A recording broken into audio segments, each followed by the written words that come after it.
Hello dear friends, तो मैं हूं आरती। संस्कृति पीसीएस यूट्यूब चैनल पे आप सभी का स्वागत है। मैं हाजिर हूं एक नए विषय को लेकर के। आज हम बात करने वाले हैं भारत के मेगा एआई प्लान के बारे में, जो कि यहाँ पे घोषणा कर दी गई कि भाई साल दर साल इनकी जो है जरूरत बढ़ती ही जा रही है। तो हम एक धुरंधर प्रकार का, धुरंधर मतलब जो है एक योद्धा तैयार करेंगे बहुत सारे, जिनको एआई की सारी समझ होगी।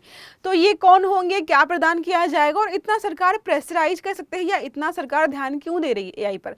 हम सबको पता है कि जैसे आपके शरीर में खून बहता है ना, वैसे आजकल हर जगह एआई काम कर रहा है।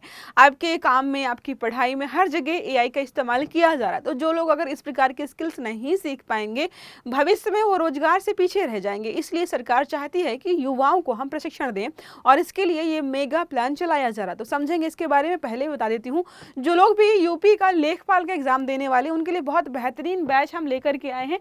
कंप्लीट बैच है ये। तो 15 जनवरी से ये बैच शुरू होने वाला है, सुबह 10:30 बजे। कोर्स की विशेषताएं, नए पैटर्न के अनुसार संपूर्ण आपका सिलेबस कवर कराया जाएगा। प्रैक्टिस टेस्ट व डाउट क्लियरेंस होगा। 250 से ज्यादा घंटों की क्लासेस है, और हर कक्षा के आपको जो है पीडीएफ नोट्स प्रोवाइड कर दिए जाएंगे। स्पेशल ऑफर है, इसलिए 999 में आपको कंप्लीट बैच मिला। 250 घंटे की क्लास, वो भी इतनी बेहतरीन, और 999 में। तो जल्दी से कॉल करो 9555124124 पर, ताकि आपको सारी जानकारी इसकी सही तरीके से मिल पाए। अब हम बात करते हैं चर्चा में क्यों है। तो केंद्रीय इलेक्ट्रॉनिक्स एवं सूचना प्रौद्योगिकी के जो मंत्री हैं अश्विनी वैष्णव जी, इन्होंने ये घोषणा की है कि हम एआई को और बेहतर करेंगे, लोगों को इसके बारे में क्या करेंगे, जागरूक करेंगे, और इसीलिए एक मेगा स्किल अभियान शुरू किया जा रहा है।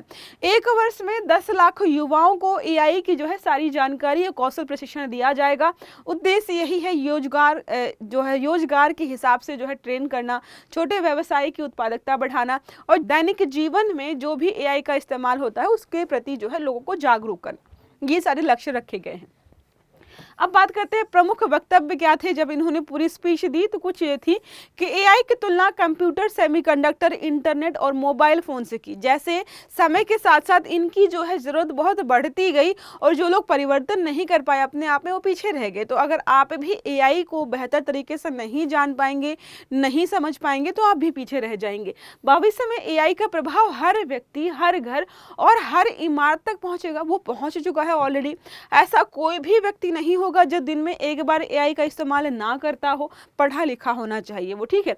भारत का एआई दृष्टिकोण, तो प्रधानमंत्री जी के नेतृत्व में पहले से ही हम राष्ट्रीय एआई विजन लेकर के चल रहे हैं।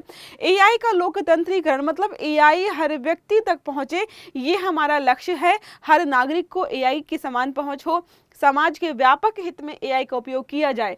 बात करते हैं भारत का एआई मिशन। जो हमारा एआई का लोकतंत्रीकरण है ना, उसकी तारीफ जो है अंतरराष्ट्रीय स्तर पर की गई है, और लोग इसका अध्ययन कर भी रहे हैं।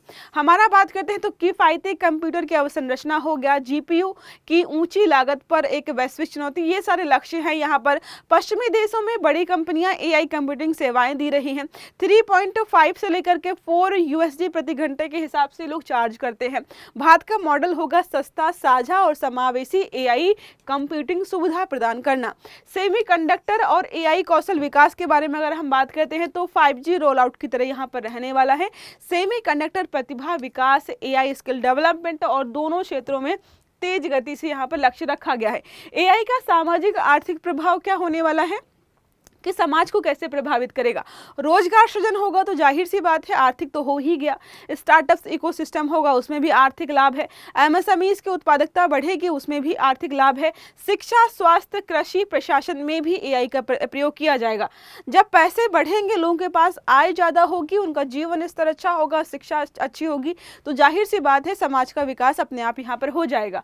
एआई के बारे में बात करते हैं, आर्टिफिशियल इंटेलिजेंस आखिरकार है क्या। तो ऐसी तकनीकी है जो मशीनों को सोचने, सीखने और निर्णय लेने, समस्या हल करने की क्षमता देती है, जैसे हमारे पास होती है।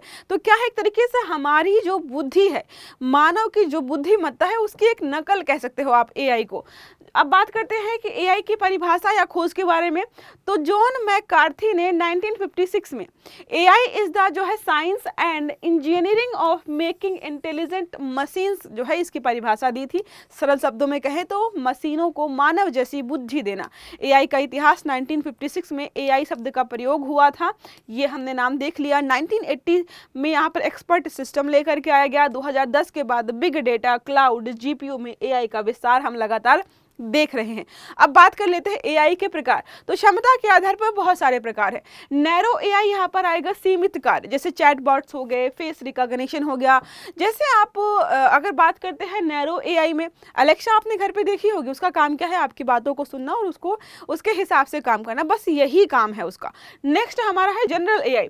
मानव जैसी बुद्धि अभी अस्तित्व में फिलहाल नहीं है, लेकिन फिर भी हम काफी हद तक काम कर रहे हैं। सुपर एआई, जिनको हम सुपर ह्यूमंस के नाम से जानते हैं, मानव से अधिक बुद्धिमान हो जाएंगे ये सैद्धांतिक है, अभी ये ग्राउंड लेवल पर या रियलिटी में अभी एग्जिस्ट नहीं करता है। कार्यप्रणाली के आधार पर देखें तो रिएक्टिव मशीन्स हो गई, लिमिटेड मेमोरी हो गया, थ्योरी ऑफ माइंड हो गया और सेल्फ अवेयर एआई हो गया। तो अलग अलग काम के आधार पर यहाँ पर काम करती हैं। एआई के प्रमुख तकनीकें हैं मशीन लर्निंग हो गया, deep learning, natural language processing हो गया, कंप्यूटर विजन हो गया और रोबोटिक्स। ये सारे जो है इसके प्रकार कह सकते हैं आप। अब एक प्रश्न हमारा यहाँ पर है, भारत के एआई मिशन का पहला मार्गदर्शक सिद्धांत क्या है? पहला है एआई का केंद्रीकरण, एआई का सैन्य प्रयोग, एआई का लोकतंत्रीकरण या एआई का निजीकरण। सही आंसर देना है आपको कमेंट बॉक्स में। और अगर आर्टिकल अच्छा लगा है, वीडियो समझ में आए तो वीडियो को लाइक करना है, चैनल को सब्सक्राइब करना है, बेल आइकन दबाना, ताकि जितने भी इस प्रकार के आर्टिकल्स हैं वो सारे आपको समय पर मिलते रहें। तो अच्छे से पढ़िएगा। Have a good day. Thank you.